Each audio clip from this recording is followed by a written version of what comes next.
عليهم ولا الضالين.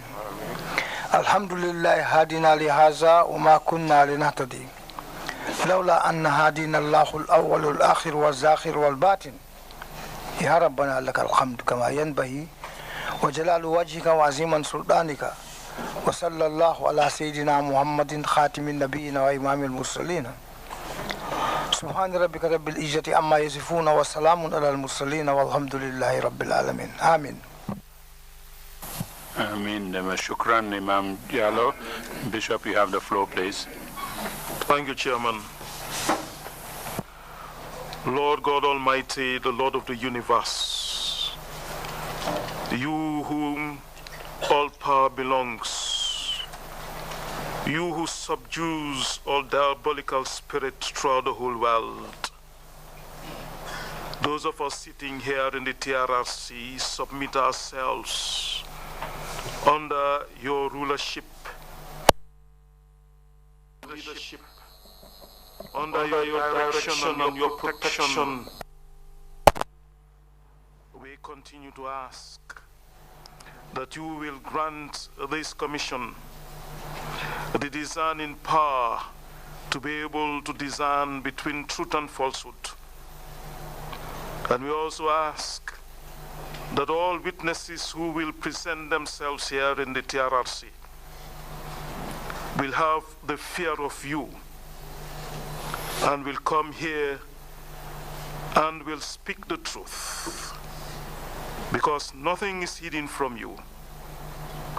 And so, Lord, as we continue, Lord, we continue to ask for the patience of the people of this nation, that in your own due time you will grant us reconciliation, you will grant us reparation, and your justice will fall on those whom it is due.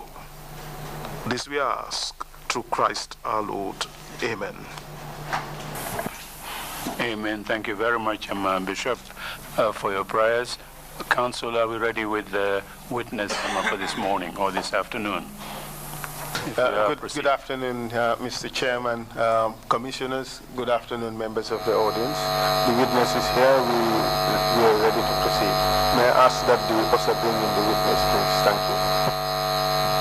Thank you very much.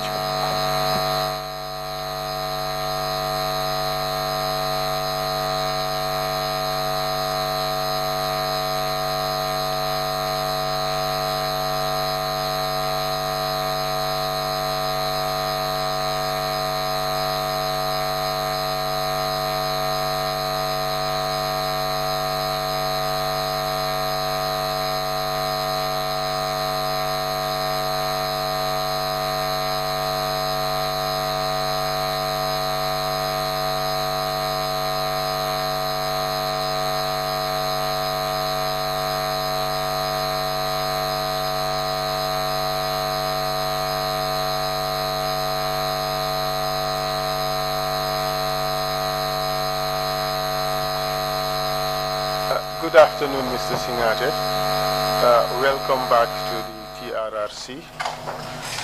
Before you start, may I remind you that you're still under oath and that it is a criminal offense under the laws of this country to lie under oath.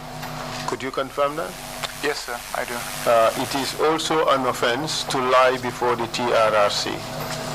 Could you confirm that, sir? Yes, sir, I do. Yes, sir. When you last appeared before the commission, that was on Thursday, last Thursday, we were talking about the arrest and subsequent detention of the former deputy chairman of the AFPRC, Mr. Sana Sabali, together with the former interior minister, Mr. Sadibu Haidara. Do you recall that? Yes, sir, I do. I would just wish us to recap a bit on the evidence, especially with regards to some of the areas that had been covered. And correct me if I am wrong in my characterization of the evidence thus far. you have accepted full responsibility for the execution of Lieutenant Basiru Barrow and Lieutenant Dotfal, and that this execution was part of a decision that was taken by members of the AFPRC Council, of which you were a part. Is that right? Yes, sir. I accepted responsibility for those executions. You also accepted responsibility as a commander who ordered the execution of Fafanyang, Basiru Kamara, and E.M. Sise at Yundum Barracks on November 11th. Yes, sir, I did. You also accepted responsibility for your role as a member of the AFPRC who discussed, agreed, and decided on the execution of soldiers who were captured at Yundum Barracks, and also for your role in participating in the actual execution of soldiers at Yundum Barracks. I would give out the names. These include Jibril Sey, Lieutenant Jibril Sey, Lieutenant Abdoulaye Ba, alias Achopin Chopin, Lieutenant Modou Lamin Dabo, Cadet Amadou Silla, Lieutenant Bakari Mane, alias Nyancho, and Lieutenant Buba Jame. Yes, sir, I did. In essence, Mr. Singhateh, you have confessed participation through different levels of criminal responsibility for the unlawful execution of 11 members of the Gambia National Army. Yes, sir, I did. And these would be Lieutenant Basiru Barrow, Lieutenant Abdoulaye Dotfal, Sergeant Fafanyang, Sergeant Basiru Kamara, Sergeant E.M. Sise, Lieutenant Jibril Sey, Lieutenant Abdoulaye Ba alias Achopin Chopin, Lieutenant Modou Lamin Dabo, Cadet Amadou Silla, Lieutenant Bakari Mane alias Nyancho, and Lieutenant Buba Jame. Yes, sir. Thank you very much, Mr. Singhateh. So we now move on to Sana Sabali, his arrest and detention. And you were telling us that Jame was giving you information that Sana Sabali wanted to depose him. And on a particular day, Jame sacrificed a ram in State House. Could you take your testimony from that point onwards, the day in which you were in Jame's office, when Jame made the telephone calls to Sana Sabali requesting that he comes to his office? Take it from there, please. Thank you. Yes, sir. On that day, as I had mentioned, when we entered Jame's office, he told me that he would prove to me that Sana Sabali and Sadibu Haidara wanted to depose him. Up until this point, you had not been given convincing evidence that Sana Sabali wanted to depose him. Is that the case? As I recall, yes, that is the case. Yes. Proceed, please. Yes, sir. So he told me that he will call Sana Sabali, the then vice chairman, and Sana Sabali would not come to his office to answer to him in the absence of Sadibu Haidara. So he called Sana on the intercom, and he got him, and he told him to come upstairs, that he wanted to discuss something with him. Excuse me. So immediately that happened, Sana Sabali called Sadibu Haidara. Now, the way we got to know is very clear. The intercom has the names of all of the ministries with LED lights. And when two ministries or departments are speaking to each other, the two lights appear on. So immediately the chairman had put down the phone. Sana Sabali's light came back on and Interior's light came on. So we knew that they were talking. Were you able to establish who called who? Yes, sir. It's that is simple, because the first light that comes on is the light of the phone that is active. And once you dial, once the other side picks up, then that light also comes on, and that means that there's an active call between them. On this particular occasion, who called the other? Yes.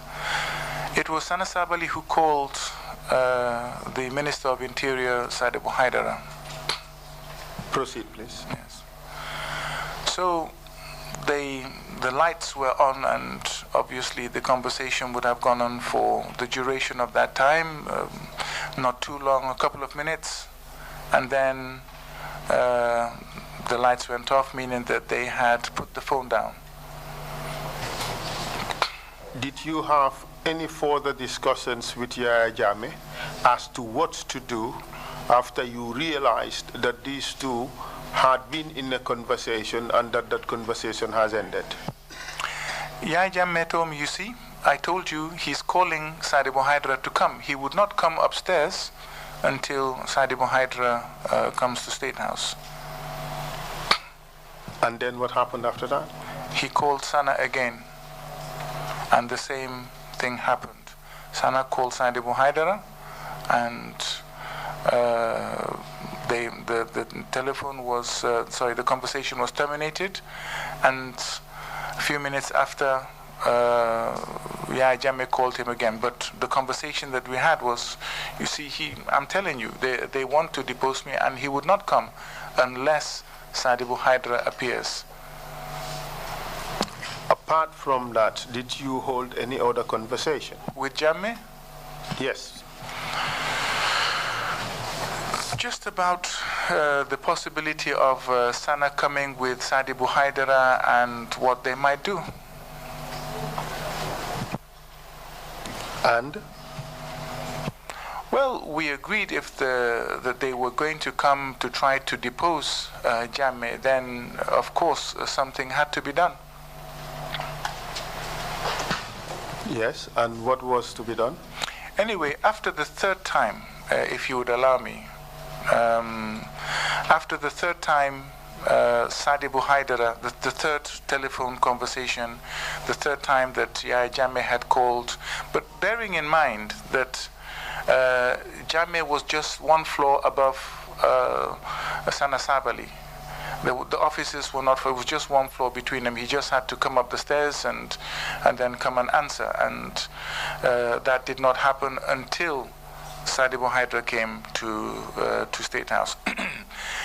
But what we discussed on how to mitigate it was to get the orderlies to have them arrested when they came into the corridor before they entered Yaya Jammeh's office. So the orderlies were briefed, the ADC, Captain Bajenka at the time, the orderlies, Bakari Kamara, Musa Jammeh, and the group of orderlies that were there were all briefed. Who briefed them? Well, we briefed them together, but I gave them the tactical instructions on what to do. Which were? Which were to that we would be in the offices opposite, just outside Yaya Jammeh's office. You have the ADC's office and you have the private secretary's office, and we would be within these two offices and also the VIP waiting room, lying in wait, and when they come, we would have them arrested. And how long did it take for them to arrive? When eventually Sadibu Haidara showed up into State House, he came upstairs but went to the vice chairman's office, that was Sana Sabali's office. After a few minutes, they came upstairs together. And then what happened? Then I had them arrested. Could you describe how that happened? Yes, sir. As soon as they came into the corridor, we could hear them coming. I came out of the office that I was in. I cannot recall whether it was the ADCs or the private secretaries, but I was in one of them. I came out with my pistol, and I told Sanasabali to halt. He was in front, and they halted. And immediately Bakari Kamara or the orderlies from the other offices behind came and seized them, seized their arms, hands, and kept them behind their backs and tied their hands, I believe. And what happened after that? Well, as soon as Sanasabali was seized, I took his pistol. I took his pistol out of his holster, and I found that there was a round in the chamber, and the hammer was cocked all the way backwards, so it was ready to fire.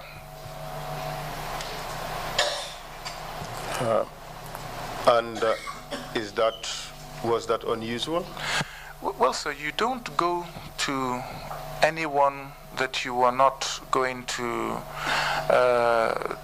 exchange live rounds with a weapon in that ready state, as far as I know and according to my training. Do you know whether in fact Sana was also suspicious of you and Jame? No, sir, I don't.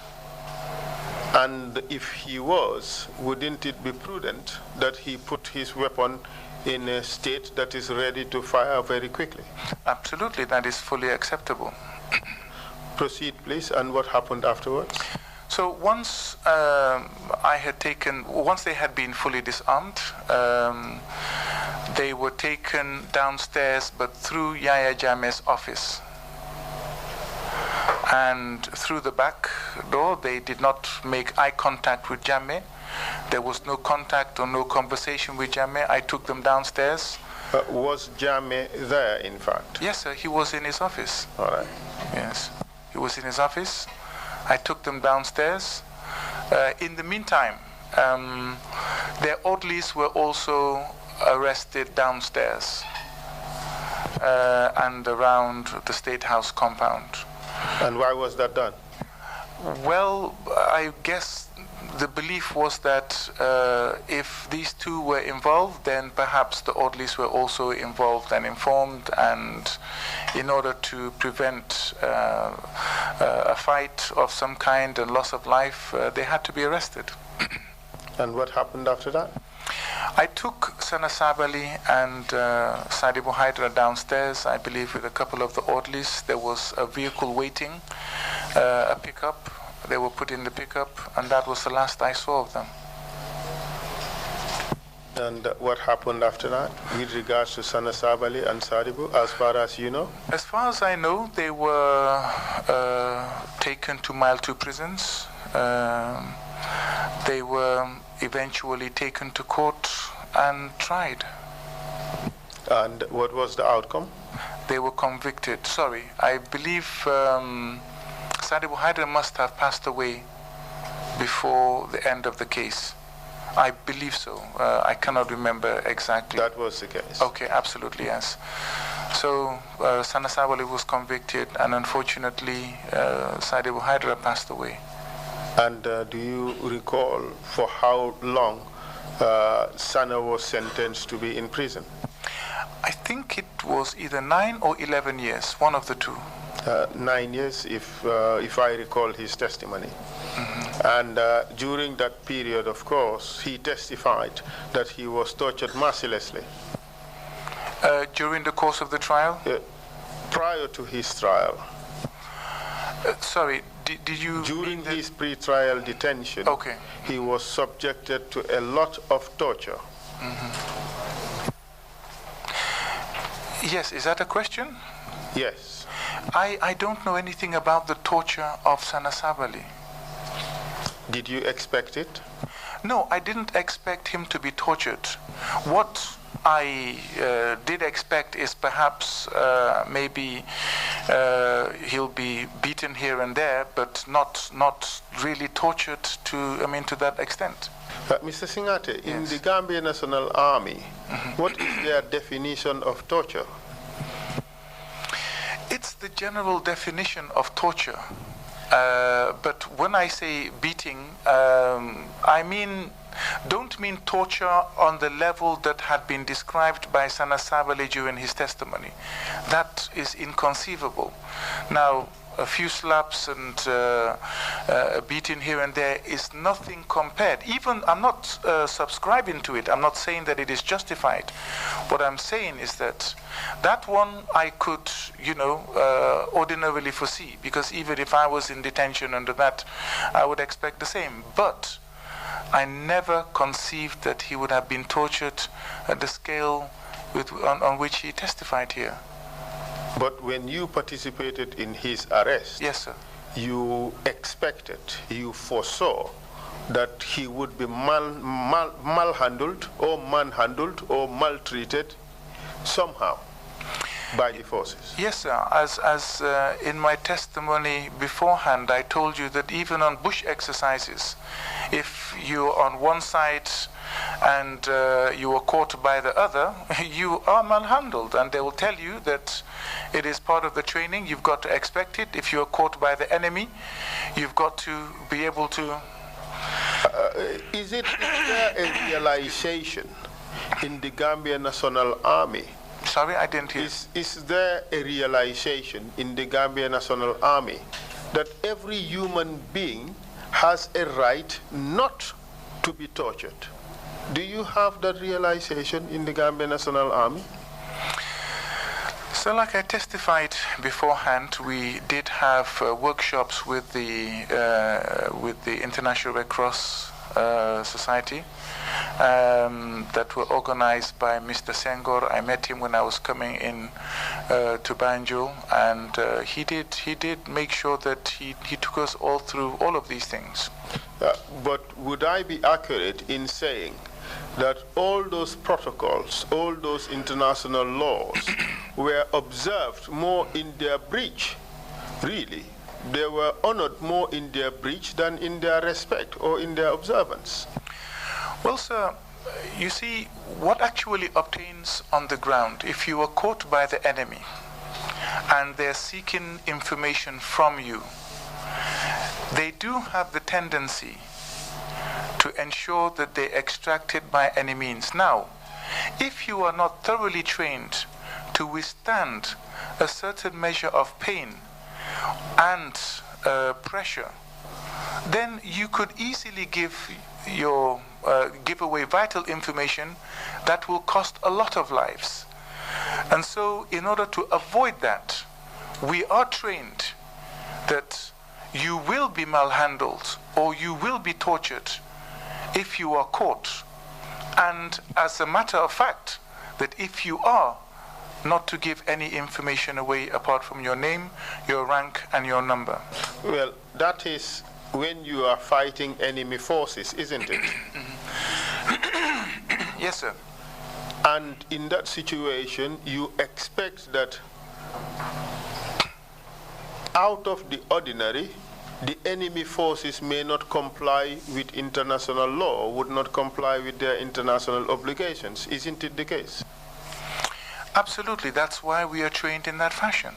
But it is expected that within your own force, you would comply with the law. Isn't that an expectation? That is how it should be. Definitely, I do agree. But you are telling us that that is not how it was. That is correct. It was not like that. There was a culture of torture in the Gambia National Army.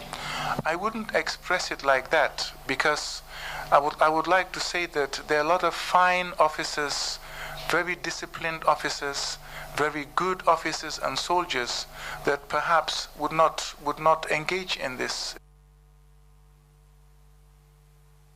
Torture was pervasive in the Gambia National Army. What I do know is that when we are on bush exercises and you are caught by the opposite side, you do, even though it's an exercise, you do undergo some form of torture. But what we have seen in this commission is that in every instance in which the Gambia National Army arrests its members in any allegations of coup d'etat or suspicions of coup d'etat, the subject is beaten mercilessly. That is what we have seen so far. On the basis of that, wouldn't you agree that torture is perhaps a modus operandi in the Gambia National Army? I would agree that it is prevalent. Thus, it is pervasive, it is a way of doing things in the Gambia National Army. It has been, yes, sir. Good. So when you arrested Sana Yes. and Sadibu, you expected that they would receive a similar treatment? Yes, but not as had been explained here. That one I never imagined. Earlier on, when you testified on Thursday, Yes, sir. I told you, I confronted you with the evidence of Mr. Dembanjai, who said that you and Jame planned the arrest of Sana Sabali. And you denied that his description of what happened was not correct. Do you recall that? Yes, sir, I do recall, but let me give an explanation. Please go ahead. You see, with regards to Dembanjai, I don't think anyone would have dared to discuss something so sensitive in his presence. Because... Why would you say that? Well, like the Wolofs who say, "Lameñ bi dafa ratax," you know, you will hear it somewhere else before it is even implemented. But it was not the case because there was no plan to arrest Sana at that particular time, as far as I know. You're suggesting that as at the time he claimed to have been present when he heard you and Jame talking about the arrest, there was no such plan to arrest. Is that what you suggested? Yes, sir, that is what I'm suggesting. But do you realize that the day that he mentioned is just a few days apart from the day of his arrest? That doesn't mean that it was mentioned on the day that he said. Fair enough. But what I'm trying to say is that you therefore must have had only a few days to plan Sana's arrest. There was nothing elaborate about the plan. It's not like you have to take a major objective, a building or a hill or something. It was that on the day when Sana was going to come upstairs, that he would be arrested. But doesn't that in fact suggest that Sana was onto nothing at the time, and that was fully known to you and Jame? Sorry, onto nothing. What he had no plan at all, seeing how easy it was to just have him arrested. I don't fully understand exactly what you're saying. The fact that it was so easy to have him arrested, wouldn't that suggest that he was not onto anything? He did not have any plans of staging a coup as at that time? No, it doesn't mean that. You don't need much for a palace coup. For instance, if I was not there, and if the plans were actually real, and he did have that intention to arrest Jame in his office, and Sana Sabali and Sadibu Hydra entered and met Jame alone, of course they could have arrested him. But all you have just said is putting it in the conditional tense. If. Clearly suggesting that from all that is known, there was no such plan at all. Absolutely not. I'm giving you a scenario to show you how easy it could have been for them to implement a plan of that nature. But in reality, Jame offered you nothing that proved that Sana intended to overthrow him. Apart from the proof of the telephone conversation, which does not hold much water, definitely I agree. So by your own admissions, what Jame told you did not hold any water. It should not convince anybody that this individual was going to overthrow him. What convinced me was the mere fact that he was going to the head of state with a weapon ready to fire. No, but at that point he was already arrested. Yes, of course. You cannot take risks. You have to make sure that you effect the arrest and make sure that the situation is safe. If not, you cannot wait until he bounces and then try to arrest. The point I am making is that Sana was going to be arrested whether or not he had a plan to make a coup d'etat. It was clear to you that what Jammeh told you was far from convincing. Let me put it this way. At the point of arrest, if Sana Sabali was not armed, or if his weapon was in a normal state, I most likely would have apologized to him and returned him his weapon and told Jammeh that this is not happening. Are you suggesting, Mr. Singhateh, that you expected that Sana Sabali's weapon would have been on the position to fire as at the time you arrested him? No, but I had to be sure. If the head of state tells you that these people are coming to arrest me, they are armed, you know that they are armed, and one person has been called, he waits for his partner to come, refuses to come upstairs until he has backup. Obviously, there is something suspicious. And with security, you cannot take chances because you might not have another one. And Mr. Singhateh, yes, let's be honest about this. Is it really realistic and feasible that Jammeh would have all those guards there at State House and just two people come armed with pistols would just come and arrest the head of state like that and just whisk away with him? Is that reasonable? Is that what you're making us, that's what you want us to believe? He could have been arrested, the door could have been locked, he could have been arrested, he could have been shot, anything could have happened. Isn't it the protocol that when you go to the president's office, you leave your weapon outside? Yes, sir, but at that time we used to carry our weapons everywhere we go. Okay, but couldn't that protocol have been implemented at that time to ensure that everybody would leave his weapon outside? Well, it would have been very strange to implement a protocol at the last minute, especially if we had not discussed it as a council. Yeah, but why did you say that? Well, because you cannot just implement a protocol just off the top of your head. It has to be discussed by council and agreed that from now on, when we are coming together, we leave our weapons behind. And that is the normal procedure for the council to make a decision, isn't it? But that is the normal procedure. And what you are suggesting that we could have just made a protocol and taken his weapon, taken Sana Sabali's weapon away at the door of Jammeh's office would not have held water. And you think that staging an arrest at that time was the answer? That was the safest course of action at that time.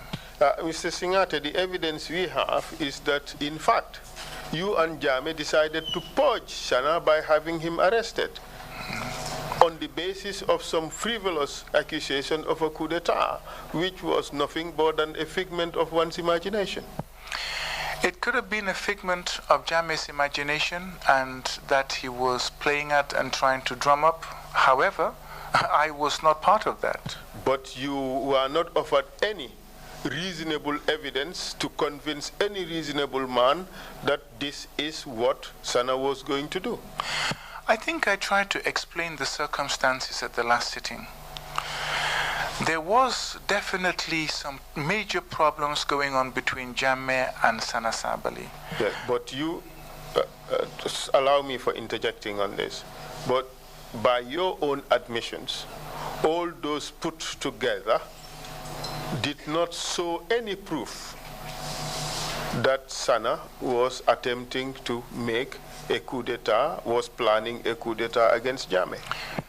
It didn't show much proof or much evidence that something was going to happen.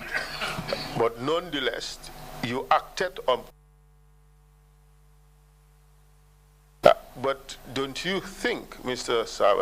Singhateh, that it is in fact wrong under the circumstances for you to have done so in view of the fact that there was nothing convincing to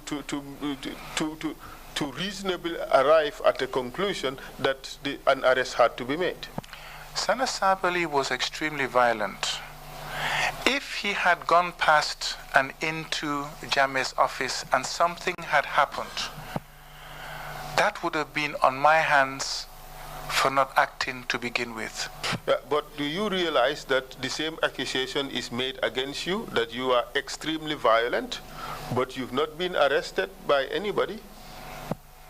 By who? I have not heard that. Oh, well, the evidence before this commission, in fact, witnesses did say you were the most violent of the council members. The evidence points out to the fact that you are the most, to the accusation that you are the most brutal. And in fact, when we talked about your furor at the prison, I cited you the evidence of Abu Bakar Jeng, who said that during that night of torture, you were the most brutal. Well, I don't want to go back into that evidence, but I'm quite sure from where he was standing inside his cell, he would not have been able to tell who was the most brutal and who was not. But what I can assure you is that apart from those who have come before this commission to say their side of the story, members of the society know me, and I have not brutalized anyone in society, and you are free to go and find out and ask about that. If I am being accused of being brutal by people who have come before the commission expecting some kind of reparation or compensation at the end of the day, then so be it. I know my track record is clear as far as that is concerned, sir. My point here is the fact that you accused Sana of being violent is not just a basis to have him arrested, simply because you have been, similar accolades have been attributed to you, and you've not been arrested. What you are doing, you're taking these things in isolation. I took everything in cumulation. The situation that I was presented with was somebody who was not pulling with the head of state, openly going against him and defying him, who was violent in society, who the president had reason to believe that was going to unseat him, and so I had to act. Would you agree that you were brainwashed by Jammeh into believing falsely his claims, or that you were in fact just happy to go along with Jammeh because it served your purpose? No, sir, I was not brainwashed, and no, sir, it did not serve my purpose. Let me take you up on the second one, that it did not serve your purpose. You clearly benefited from the removal of Sana Sabali from the scene, didn't you? And what do you mean by benefit? You got appointed to the position of vice chairman of the AFPRC, a position that was occupied by Sana Sabali. Yes, sir, but that, as far as I'm concerned, is additional responsibility. It didn't come with any perks. But a promotion nonetheless. Well, yes, I was made vice chairman of the AFPRC in the absence of Sana. And you and Sana, there was a rift between the two of you. You called it a rift. I called it bad blood or grudge. And you had your moment, and you took it. Absolutely not, sir. From the beginning, I was never hungry for position. I was very willing to go back to barracks immediately after the takeover. Never at any point in time have I asked for position, have I lobbied for position. In fact, when I was removed, I stayed to myself and I never came or asked anybody for any favors. So if you want to insinuate that I did this because I was looking for position, then that is wrong. If I wanted it from the beginning, from day one, I would have had it. Mr. Singhateh, we have had the AFPRC. They all claimed to be soldiers with a difference. They're not interested in corruption. They're not interested in staying in power, but we all saw what happened. Corruption became more endemic. Staying in power became a matter of life and death for them.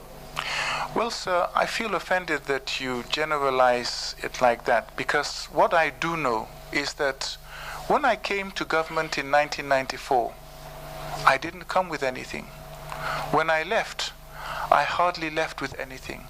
I left with a deficit and a massive overdraft in my account, an incomplete building, and very, very little to show for it.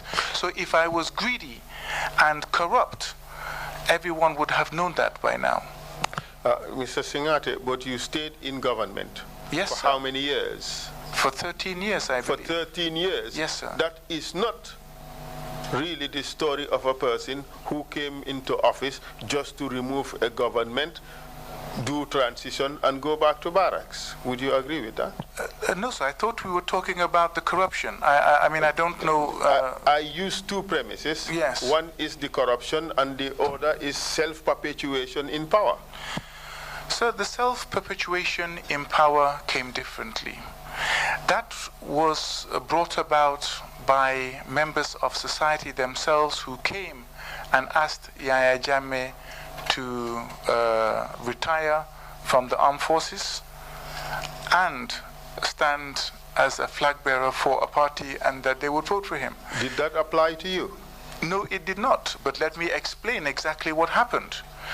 Immediately that Jammeh had promised to retire and did so, myself, Lamin Kaba Bajo, and Yankuba Toure were still in the force. The two of them came to me subsequently and told me that, look, Vice, our president, our leader has retired and he is going to stand as president. We came with him. We cannot abandon him at this point in time, that we should also go and retire and join him. I'm trying to explain, yes. It was then that we went to Jammeh and told him of the suggestion, and he welcomed it. But that suggestion didn't come from me. In fact, I shied away from politics pretty much. It's not my kettle of fish. But Mr. Singhateh, yes. You actually became the head of the AFPRC campaign, didn't you? No, I was Secretary General of the AFPRC, sorry, of the APRC party from 1997 to 2007, something of the sort. And how would you describe that? Isn't that being involved in politics? Of course it is. Exactly. Yes. So this is the point that I'm trying to make. This approach that holier than thou, I'm not involved in this and that, I'm not interested in positions, is not actually supported by your subsequent track record. You remained in government for 13 years. First of all, I am not trying to portray myself as an angel or this holier than thou attitude.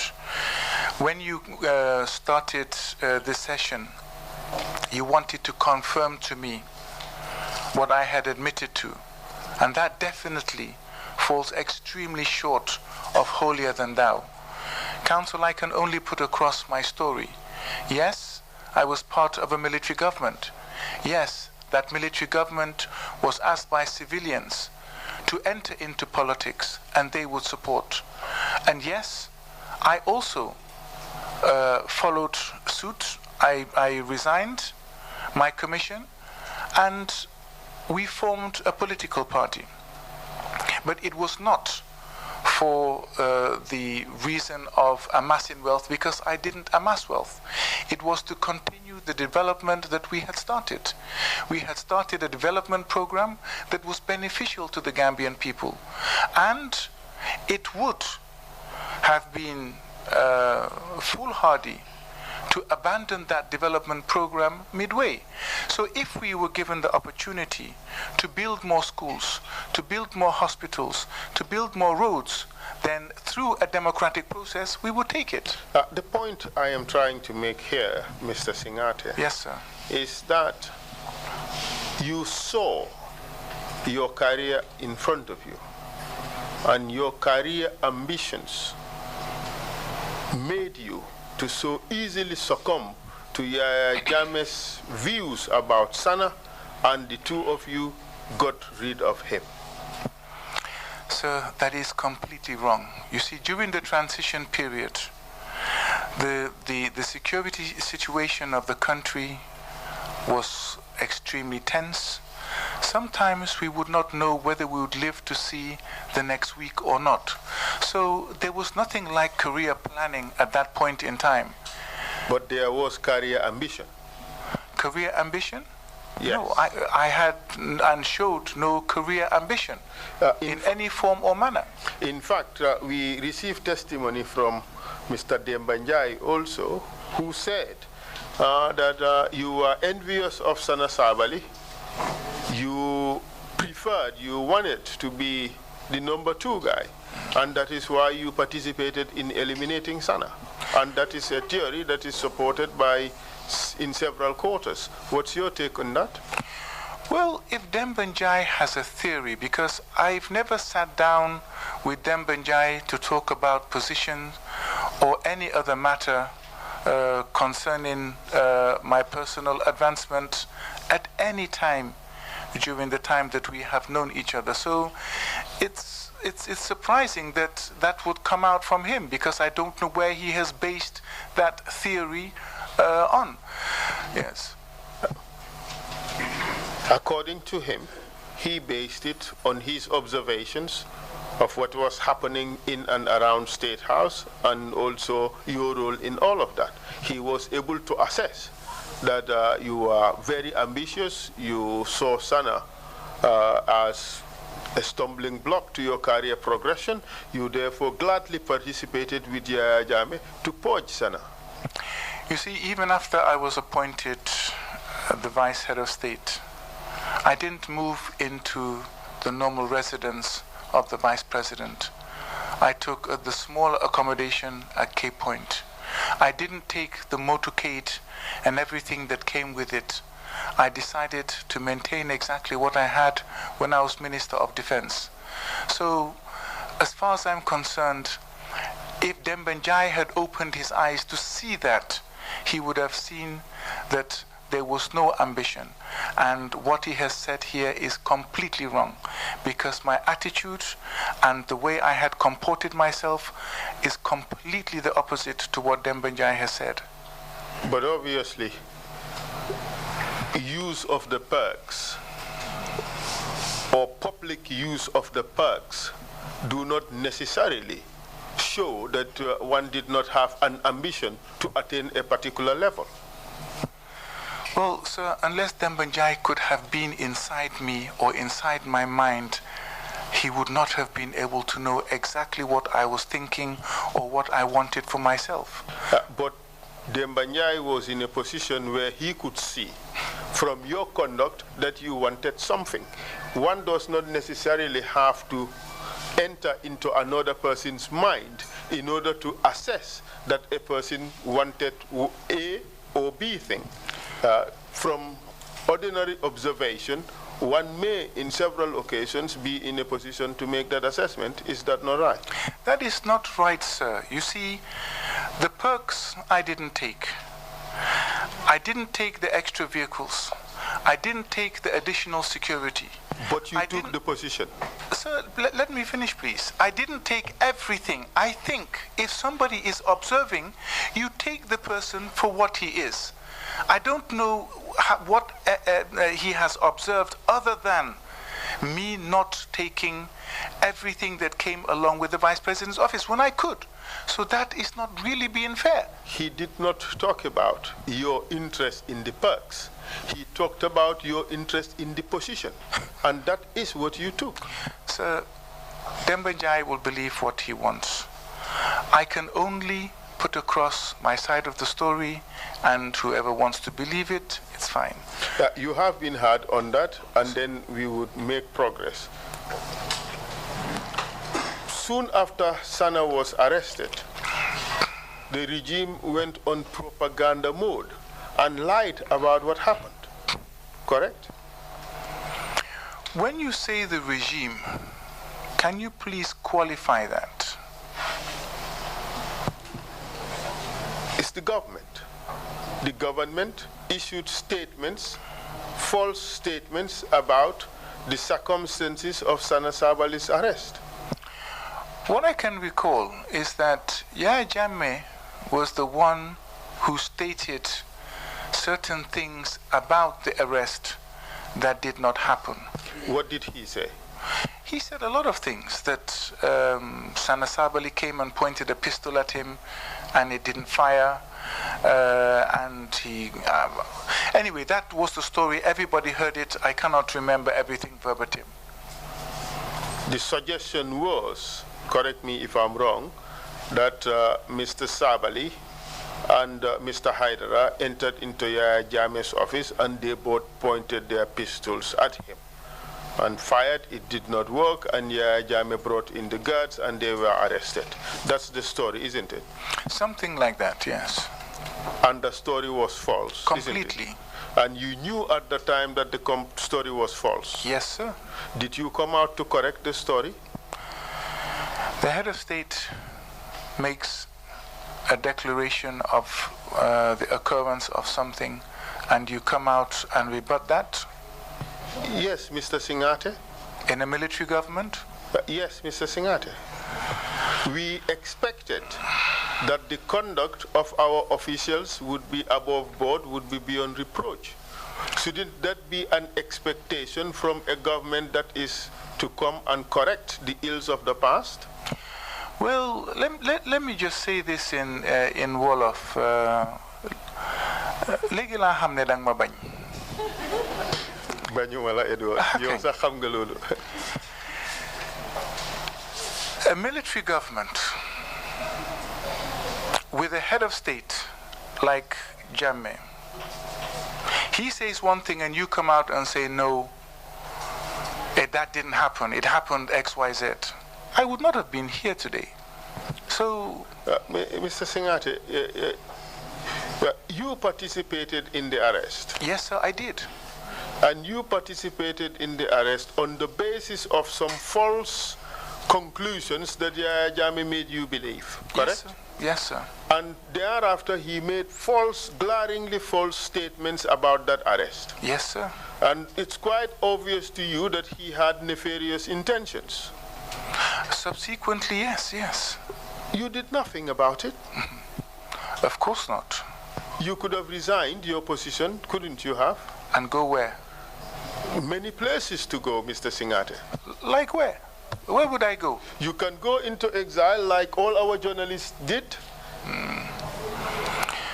So you could have stood for the truth. Couldn't you have? So I go into exile. You see, Council, let us not make it seem as trivial as it sounds right now. I don't think it is sounding trivial. This is sir, serious. Because you can go into exile as if you just get up and go into exile. How many people did, Mr. Singhateh? Yes. Some people were met at the market, they just pack a bag and disappear, and they go. That happened in Gambia because of the circumstances. Well, if you did not want to be associated with untruth, if you do not want to be associated with falsehood, government plots to eliminate people, you either support and go along with it, or you resign and go away. That is easier said than done. You chose to continue with your job. I chose to continue to serve my country. As if nothing has happened. Not as if nothing had happened. Well, what did you do other than carrying on as if nothing has happened? Well, of course, I carried on and I continued to do my duty. Exactly. While Sana Sabali continued to wallow in jail on falsehood. Well, eventually he was convicted, yes. Convicted on trump-up charges? Yes, I believe so. Yes. And convicted on false evidence? Yes, sir, I believe so. In fact, I have the NIA report here, Mr. Chair, that's been in evidence. And the NIA also contributed to that falsehood by coming up with a report which just certified Jammeh's story. That's the report. And may I read out, Mr. Chair, for the record? This is the report of the investigation into the events of January 27, 1995, the case of former Vice Chairman Sana Sabali and others. And on page 3, from the middle, that's the third paragraph, it reads as follows. On this day in question, Sana B. Sabali and Sadibu Haidara were alleged to have walked past the personal guards of the chairman into the chairman's office unannounced, in a manner rather unusual and unbecoming of them. The guards were alarmed and surprised to have seen them behave in such a manner for the first time since the takeover. Having forced their way into the office of the chairman, the emergency security bell from the same office was heard. That bell clearly indicates that something was amiss. And such uniformed and plainclothes personal guards of the chairman rushed into that office. These officers were Khalifa Bajinka, Musa Jame, Almamo Mane, Bakari Kamara, Manlafikor. These officers, on entering the office of the chairman, found Captains Sana Sabali and Sadibu Haidara standing each with his pistol pointed at the chairman, who was seated. Confusion ensued. No sooner did they enter when the chairman ordered the arrest of the two captains. After a short scuffle, the officers succeeded in disarming and arresting the two captains. They were subsequently searched. Captain Sadibu Haidara had on him one Chinese pistol, serial number with several live rounds of ammunition. Captain Sana Sabali similarly had on him, and they iterated the items. That is false, isn't it? Yes, sir, it is. And this is the basis of the conviction of Sana Sabali, and he had to serve 9 years in prison. It was a travesty of justice. Yes, sir, it was. But Mr. Singhateh, you knew all the while that this was a terrible injustice against someone who you called your colleague in the council. Yes, sir. And you did nothing about it. No, sir, I didn't do anything at the time. All right. But do you share responsibility, really, for Sana Sabali's fate? Absolutely, I do. What do you say to Sana Sabali? Sana Sabali, it's...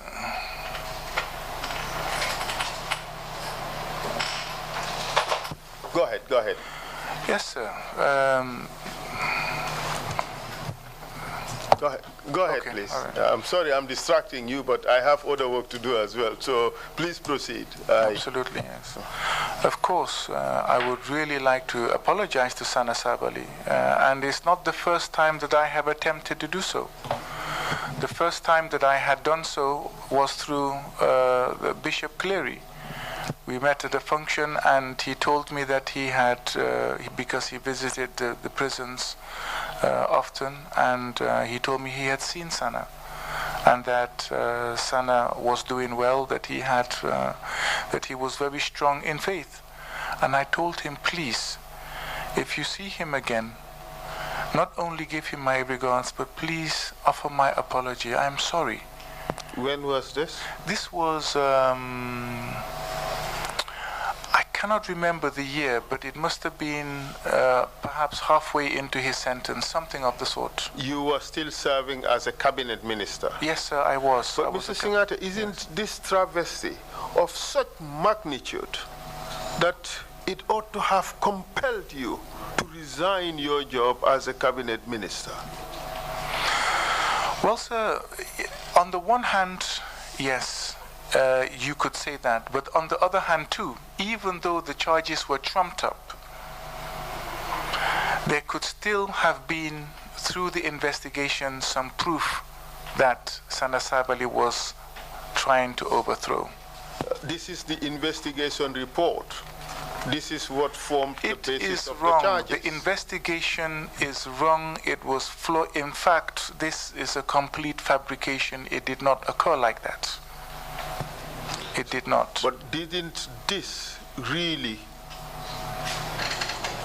impact your moral uprightness at the time to really compel you to do something apart from sending a mere apology through a priest? It's not a priest, it's a bishop, yes. Anyway, definitely not. We all know what Sana Sabali was like, so even though I am fully aware that the charges were trumped up and were wrong, the conviction was based on a report that had been completely fabricated.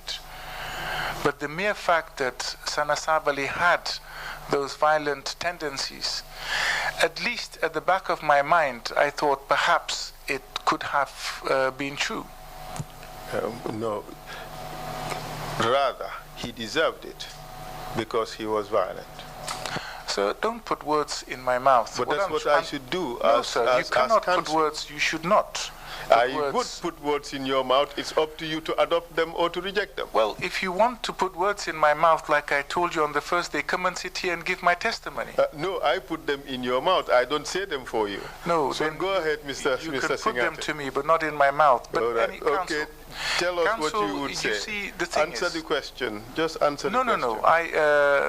In fact, I disagree with that.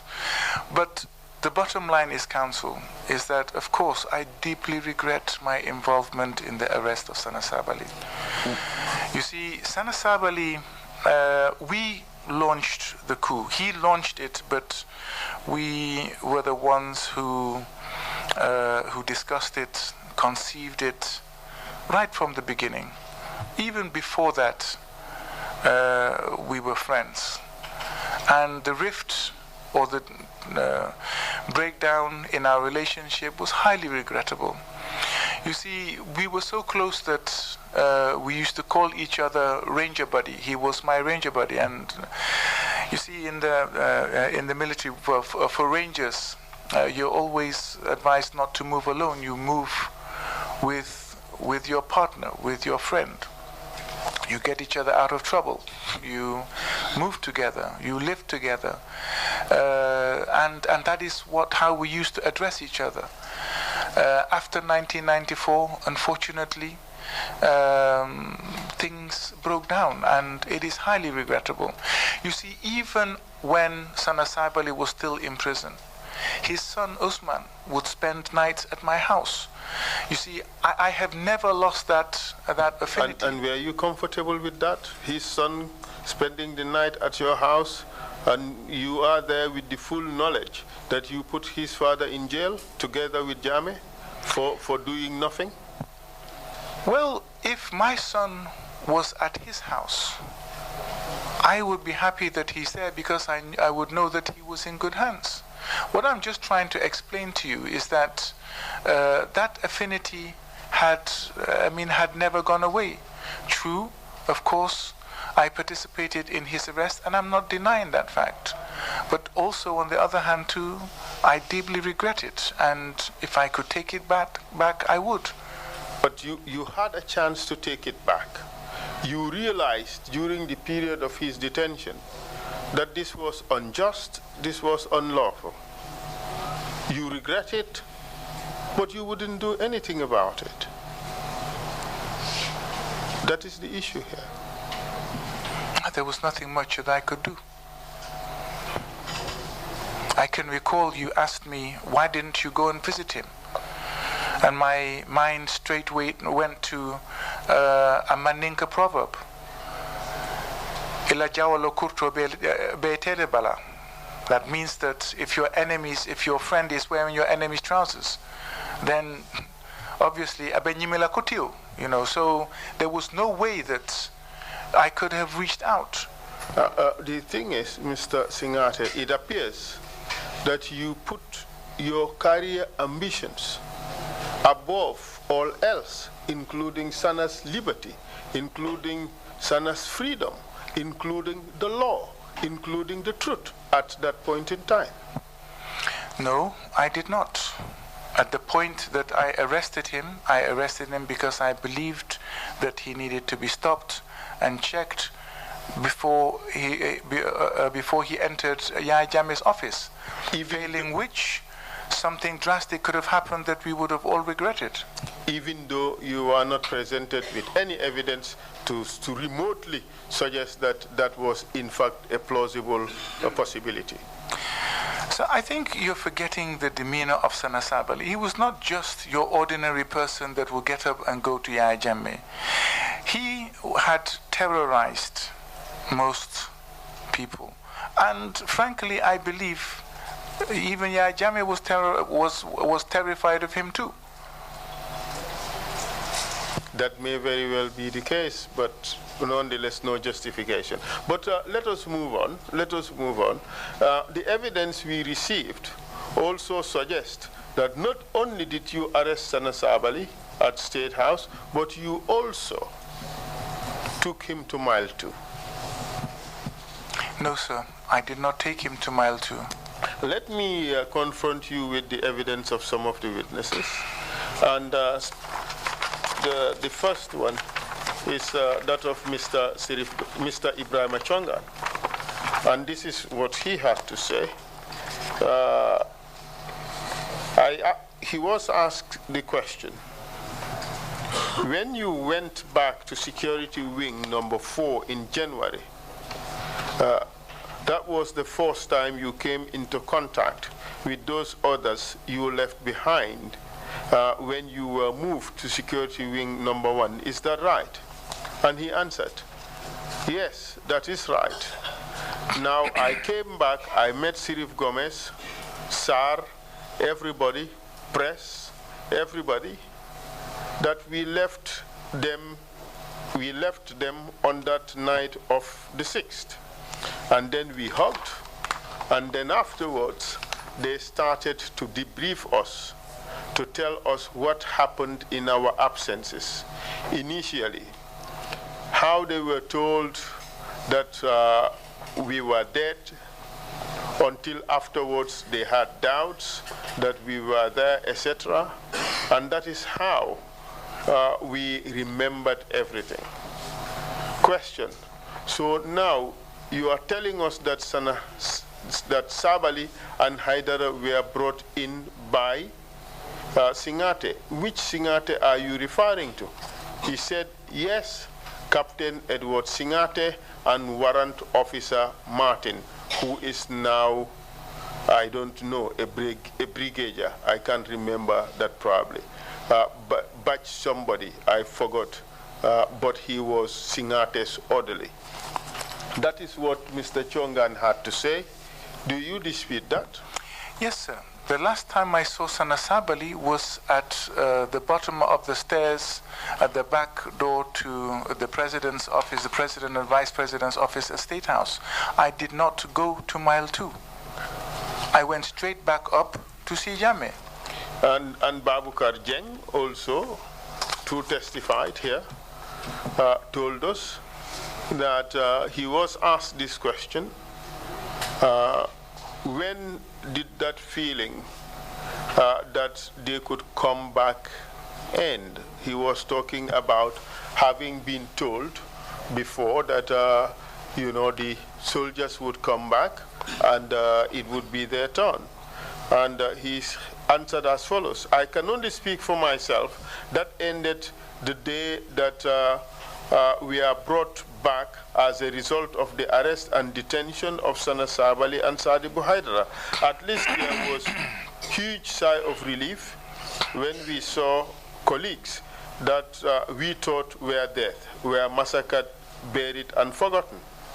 it rekindled a lot when we saw them alive, and to some extent brought back some kind of sanity to my senior colleagues that we thought we will never ever see them again, that you let down, that you could not help. For a moment, it was a nice feeling to see them back again, that they were alive. He was asked the question, do you recall who brought in Lieutenant Sana Sabali and Sadibu Haidara, second lieutenant? He answered, I peeped through my window and I saw that they were escorted by Edward Singhateh. And the only other soldier that I could recognize was Alaji Martin, who was among the group. But the rest I do not know, but I saw the two of them, and their hands bound behind their backs, and Edwards was vividly present.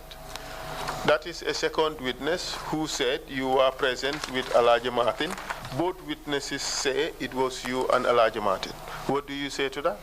So I don't even know which cell he was put in. I was not there. Another witness, Mr. Sirif Gomez, was asked the same question, and I quote, so let us talk about when Sadibu Haidara and Sana Sabali were brought. Can you tell us who brought them in or what happened that day? And he answered, if I recall again, I think it was Edward who escorted them, or thereabout, I cannot remember. But now I know they were brought in those days. So he too said it was you who escorted them. Well, sir, you see, the book that has come out from that mile two is completely similar, too strikingly similar. They all have the same narration of each and every event, and they're in different cells. Anyway, sir, the only thing that I can do is present my side. What I do know is that after 25 years, it is highly unusual for statements to match almost 100%. Indeed, we are not suggesting that statements matched 100%. So the only thing that I can say is that I did not take Sana Sabali to Mile 2 prison. Well, Mama Cham, yes, Mama Cham, from the same prison, yes, I know. Who was also present, did indicate in the transcript of his statement that, and I quote, it was Edward Singhateh and the same group of soldiers in handcuffs with Sadibu Haidara, and then the warden hurriedly opened and asked us to come out of the security wing. So he was asked the question, you said Edwards came in with some soldiers escorting the two. Do you recall any one of them? He said, well, certainly no. I knew that he was the officer, and then there was a detail of NCOs that were with him, but certainly I cannot recall any of them. He too said you actually brought in Sana Sabali on that day. And Captain Kambi also said the same thing. We have 5 witnesses. All of them are unanimous on the point that you escorted Sana Sabali to the prison. You still deny that? Sir, I don't even know which cell he was put in. I did not take Sana Sabali to Mile 2. All right, okay. So the commission would make up its findings on that. But seeing that you have regretted what happened to Sana Sabali, what would you say to him? I'll say I'm sorry. I'm extremely sorry. I know from hearing parts of his testimony, because I could not listen to everything due to the graphic description of what happened to him. I could not imagine how much pain and suffering he had been through. And really, I'm just trying to find words to be able to tell him how much I regret exactly what happened. I'm really sorry. And I wish I could tell him in person. I just don't know how to begin. Would you be willing to participate in some reconciliation meeting with Sana Sabali? Absolutely. And you apologize to him? Of course. And beg for his forgiveness? Absolutely, I will. Now, let us move on to the arrest of PPP supporters who are alleged to have been demonstrating or planning a demonstration and were detained at the at the Fajara barracks. Amongst them were O.J. Jallo, former Minister of Agriculture, Usainu Dabo, lawyer Usainu Dabo, Alaji MC Cham, and others. What can you tell us about that? Well, as far as I can recall, we were given information by the National Intelligence Agency that there was going to be a demonstration, I think, split into two groups, one before the American Embassy, excuse me, and another one before the British High Commission. So they had recommended that it be quashed, that those wanting to demonstrate should not be allowed to demonstrate, and so I believe it must have been the security chiefs that devised a plan on how to make effect the arrests. Who was briefed about the impending demonstration? I believe council was briefed. Did council take a decision? Either that or the president was briefed and then he briefed us. I cannot remember exactly, but I know it was discussed. Did the council agree that that demonstration be crushed? Well, of course, yes, because, I mean, definitely, it was an illegal gathering. There was no permit. Demonstrating in front of foreign embassies was not a good thing for our country. And the security chiefs were given the go-ahead to make sure that they effected arrests of those who participated in the demonstration. And given the go-ahead by the council, correct?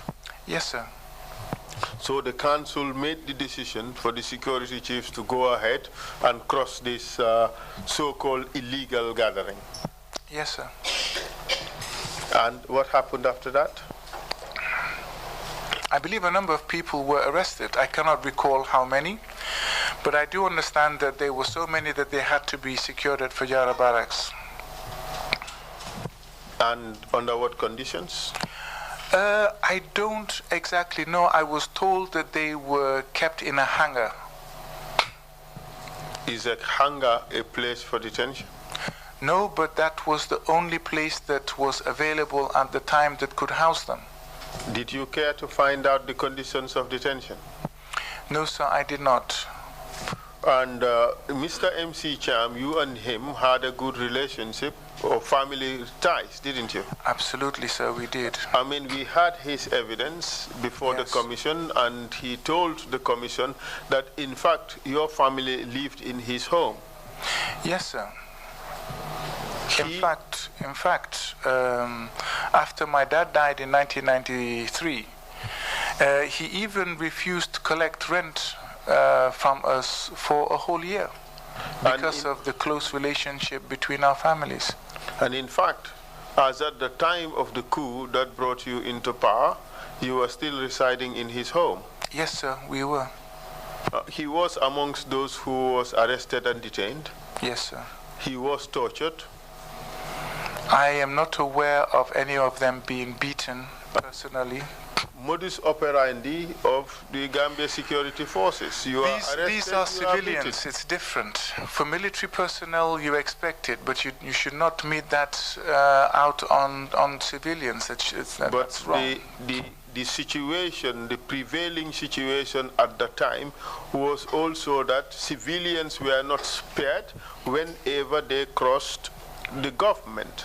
Isn't that the case, Mr. Singhateh? Well, I did listen to some of their testimony, and I understand that some of them were beaten, and it was wrong. It should not have happened. And their detentions were also in inhumane conditions. Wasn't that the case? Well, sir, like I said at the time, I did not go to visit them to find out what conditions they were under, but they should have been duly and amply taken care of. At this time, Mr. Singhateh, you were Minister of Defense, weren't you? Yes, sir, I was. And the camp in which they were detained was also under your jurisdiction, your responsibility. Absolutely. And here were civilians detained in your camp, correct? Yes, sir. And in fact, civilians should not be detained in a military camp.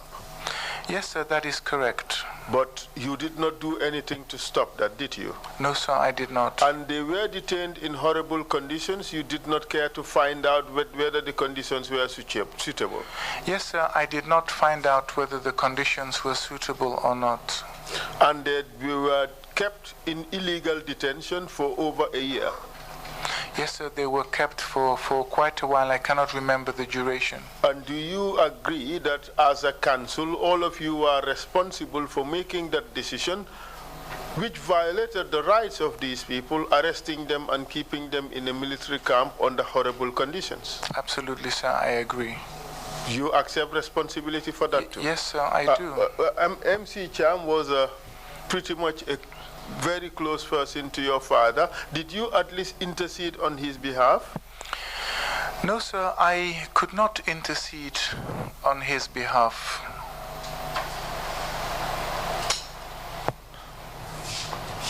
You did for Sarah Jangha?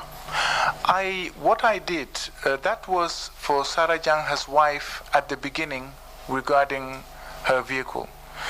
Later on, when Ali Ngom was Secretary General, we had discussions on how to approach Jammeh to return his properties and allow him to come home. But even then, you know, he was telling me that, you know, you're a man, that you have to find him in the correct mood to be able to put certain things across. Otherwise, he will feel that that you are trying to side with people that don't like him and are trying to undermine him. I am content to leave it at this point, that these people, their detentions was unlawful. Yes, sir. They were detained in inhumane conditions. Yes, sir. These were violations of their rights. Yes, sir. And you, as a member of the council and Minister of Defense, you yes. share responsibility for these violations. Yes, sir, I do. Okay. What do you say to them? Some of them described very horrible tortures. In fact, some of the victims died soon afterwards. We've been told of Raif Diab.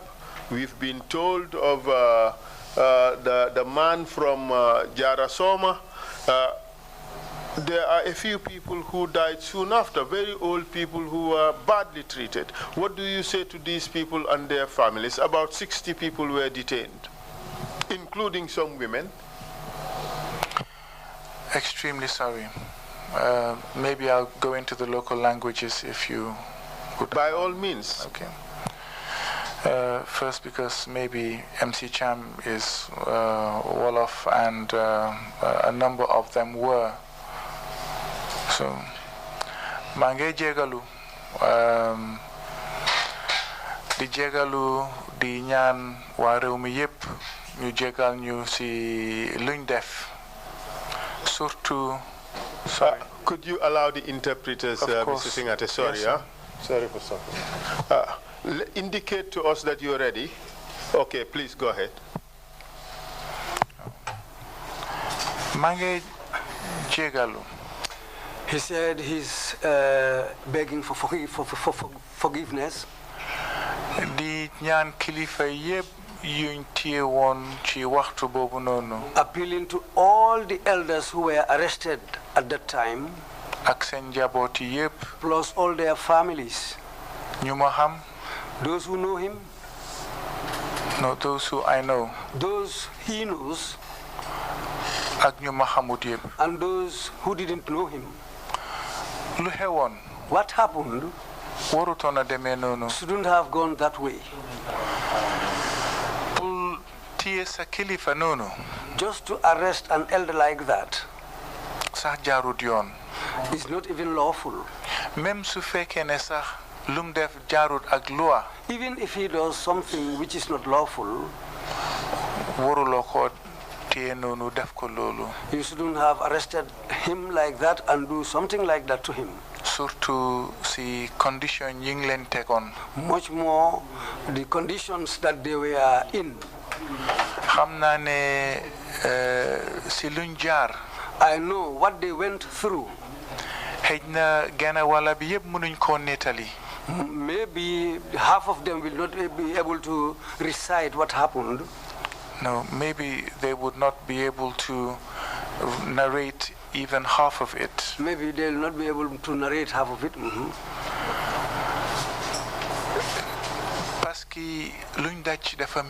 Because what happened to them was very painful. It is unlawful. And it has no justification. And it shouldn't have even happened. Some of them were fathers to us. MC Cham. People like MC Cham. MC Cham fogna waxon na ne sax bem tassé man ci supermarket bi sax mënuma wona taxaw ak mom. MC Cham even said that when we met at a supermarket, he was unable to stand with me. Degala. Yes, it's true. Parce que ku nek bay ci yow. It's true because somebody who is a father to you, much more he comes across some difficulties.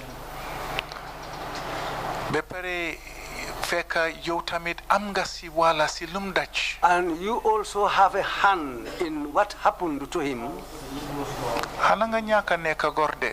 Well, even if you are not an honest person,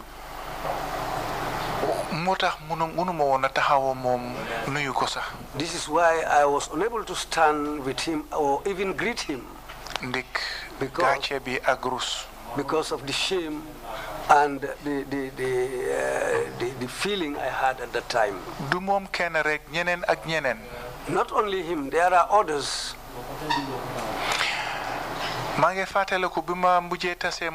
Magistrates Court.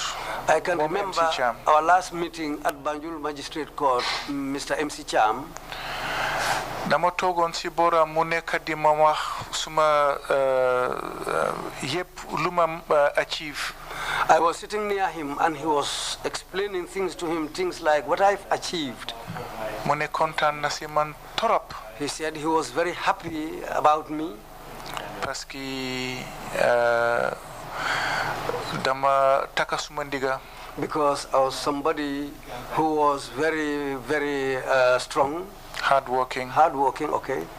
Bepere ma delu school. And I went back to school. To benefit myself and my family. Kon lol rek mola muna wax ne depuis bima gëjé gis ak mom sax suma interest bi mu ngi won ci mom because mu ngi don topa suma affaire. That should show that even we didn't see each other for quite a long time, but that shows that he was still interested in me or in my affairs. Ousseynou Dabo tam the same. The same thing applies to Ousseynou Dabo. Ousseynou Dabo si kanamam lañ yaro. We were brought up in the presence of Ousseynou Dabo. Why harama duga bobu nonu si sosé. Yes, I would like to say that in Mandinka. Untul kuluta Uncle Ousseynou Nyato Fajara Jang. We were brought up in the presence of Ousseynou Dabo at Fajara. People didn't know, but we are relatives. Ousseynou funding Kamburama Dabo. Ousseyni's stepfather, Kamburama Dabo. Anim Mbinki Fatu Jambang wala be futurinino. Was married to my aunt Fatu Jambang. Badia la Carola Nkoto Kelemu. On the side of relationship, he's my elder brother. Bari personally na karon teka commande uncle na benta dawoda but on my side personally I used to call him uncle wherever we meet. Amusu Keba, his elder wife aning na first wife and dentally is related to my first wife Mayendur.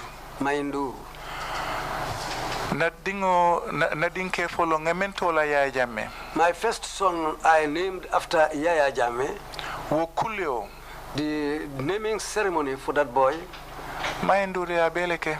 Mayendur did a lot of things. She might have done all. I snacks all nati. She brought in snacks. Drinks all nati. Drinks. And infenjama. And many other things. Nadindin wato. When I was a young boy, we shared a fence at Fajara. So suto onka wo fence osa onka dungela wanyo kono kodomoro taje. At night I used to scale that fence, go into their kitchen and take food from the kitchen. Katu Mayendur bedokola nung hotel training school. Because Mayendur was working at the hotel training school. Sunkutol membe nunje fat dabo nem fanta dabo wole kada yele nyung purunga domoro taje. The girls who were working there, Fat Dabo and Fanta Dabo, used to Jalang Dabo used to open the door for me to go and take that food. Juguna. And Juguna.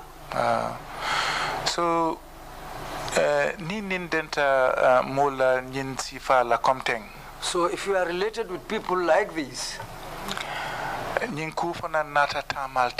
something like that comes to happen between you.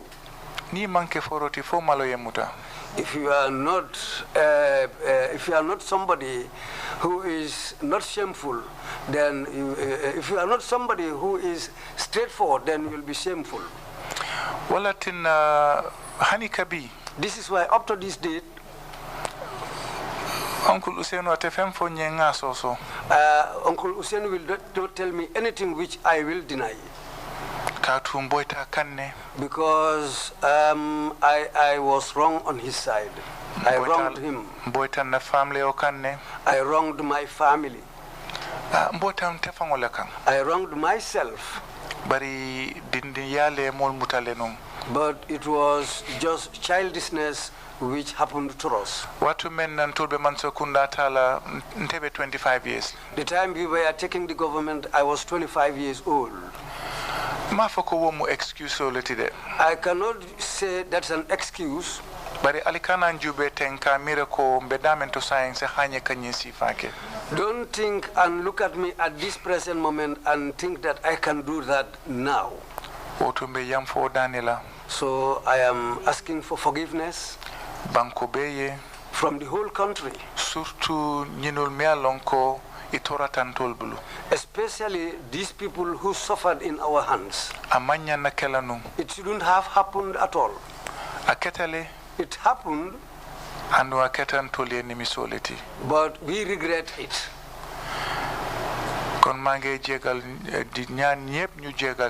So I'm still appealing to all for forgiveness. Thank you. Thank you.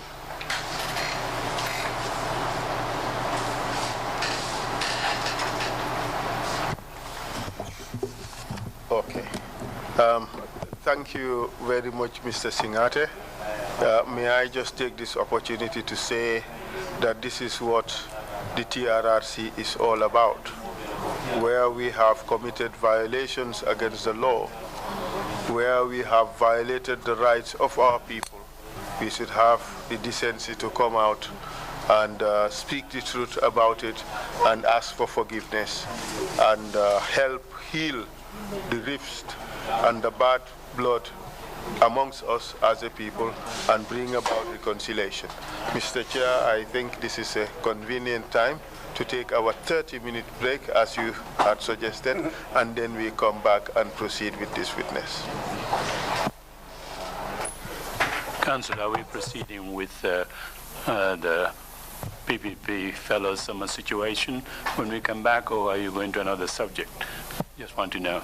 Yes, when we come back, we will deal with the UDP people who are tortured at the bridge. That is very likely to be short, and then we would move on to the last issue. Splendid. That's good. Then maybe I can ask one quick clarification from Mr. Singhateh. When did Jammeh actually tell you of the plot by Senator Sabally to overthrow his government? Yes, sir. If I can recall correctly, it was a couple of weeks, 3-4 weeks before the actual event. It was within that range. But prior to that, the relationship between them had broken down. It had deteriorated. And I know perhaps you would say that the circumstances weren't right for you to try to mediate during that period before Sana's arrest. Or did you talk to Sana privately about Jammeh's concern? No, sir, I did not. I had testified last Thursday that even myself and Sana, there had been a rift between us. Very unfortunate, but that is what happened. And then it was also very difficult to approach Sana at the time.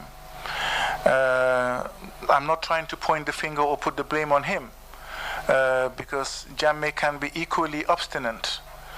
And that was the situation that we were in. But generally, it was the violent nature of what was happening on the streets. And in fact, not only that, there was another incident that has come to mind, and please, I'll just take 2 minutes, sir. The incident at Gambisara, where Sana Sabally had paraded my own elders, in the sun at Gambisara, and practically insulted all of them. That, well, also brought some kind of problem, not only with me, because I didn't address that with him, but with the complaints that we were getting, and we did not want the population to be pitted against the military. And Sana Sabaly's behavior was sort of doing that. And he was difficult to control. However, having said that, what happened to him was inexcusable. The torture and the trial and everything that he went through was not comparable to, well, I mean, of course, he did, his own things, and I cannot compare apple with oranges, but from our part, I think we should have found a much better way to address this problem. Thank you, sir. Thank you very much indeed. We will take a break and come back at 2:45 exactly. Meeting is adjourned.